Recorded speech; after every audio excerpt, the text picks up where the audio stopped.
Summer had always been my favourite season, but there was one year in which it was gobbled whole and not even the bones remained. That was 10 years ago when my husband Rob died. My memories of that time are a nebulous skein of eating, sleeping, going to work, seeing my loved ones and the in-between, when I didn't need to be anything to anyone.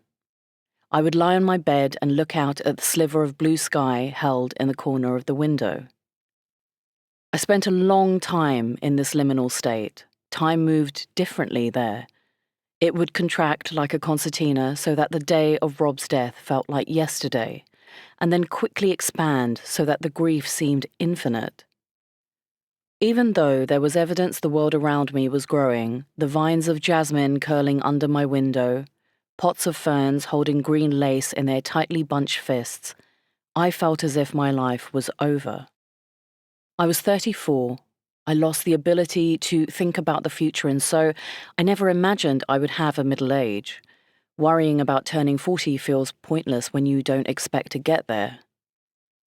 No living thing can remain awake and in stasis forever, and when I emerged back into the world, I knew immediately that I was a different person.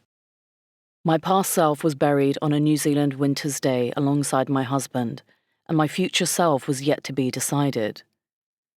The world knew what had happened to me, and so it left me alone for a bit. I didn't feel the pressure to be anything other than a creature trying to survive from one day to the next, but eventually that changed. When I started to show signs of recovery, flecks of happiness that began sealing the cracks in my life, I was considered match fit to be entered back into the game a couple of years later. This was the game of everything that tells a woman what she is and how to be. If you follow the rules, you will be safe and happy and adored.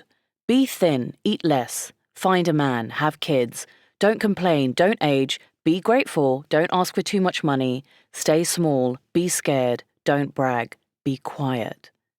If you do all the things we're telling you to do, your life will have purpose. Except, I did do most of those things. It didn't unlock the doors of acceptance or untold riches, and I almost lost myself trying to make it all work.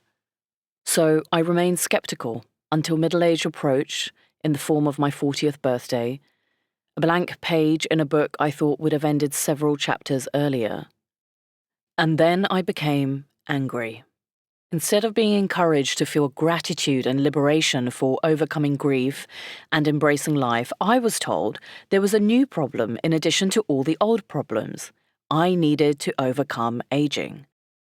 From here on out, apparently, things would only get worse. My body, my mind, my life.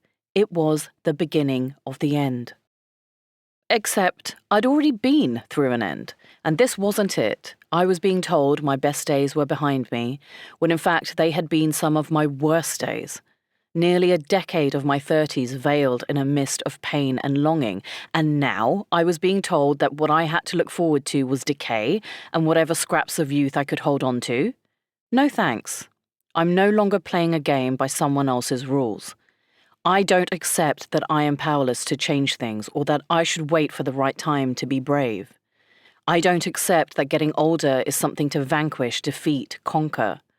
I don't accept that the default of womanhood is sacrifice and that your purpose is to burn yourself up like a candle so that everyone but you can benefit from the light and warmth. I don't accept that I have lived this long to be told that my best years are now behind me. I don't accept being defined by anyone else's hands when I hold both pen and script. I have seen death and I have seen life, and upon choosing the latter, there is no force on earth, no will, not even my own, refracted through societal expectations, that will keep me from living it to its fullest.